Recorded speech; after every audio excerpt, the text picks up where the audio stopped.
Well, today we transfer everything here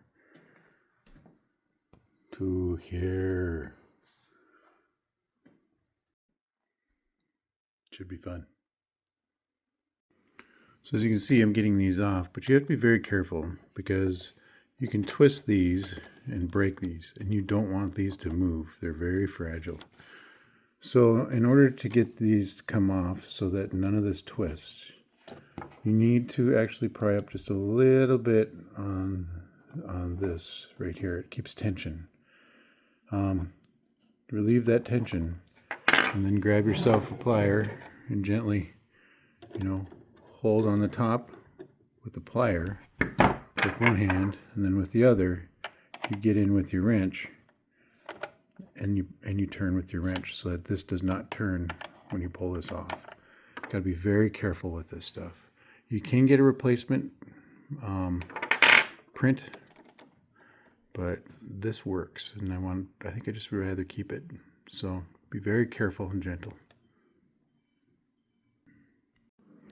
All right, so on the back of my temp gauge, this plastic was busted, and thankfully nothing twisted as I pulled it out, but nonetheless the bracket was broken from age.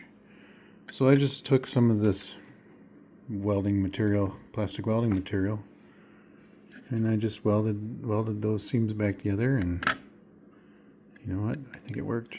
So we're going to leave it at that, trim that, and call that good. Good for another 50 years. Well, and that is on the new cluster backing. Everything fits. On the original, this was labeled. It was punched in. That was not on this, but I don't care. So I just wrote the colors on here. So it said yellow and red on the original.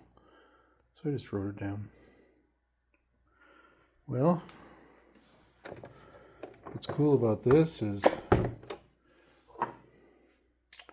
I put the original clock back in. And all that did was charge the clock to get the clock working. So there's the clock.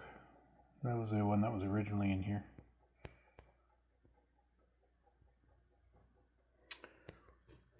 Well, let's go put it in. Well, bummer. Looks like I need to replace 2 lights right in here. But other than that, everything's bright. So, but it looks like I got 2 lights out. Other than that, it was successful. But I'll have to take the dash pad off again and swap those lights out. Anyway, I still think it's a success.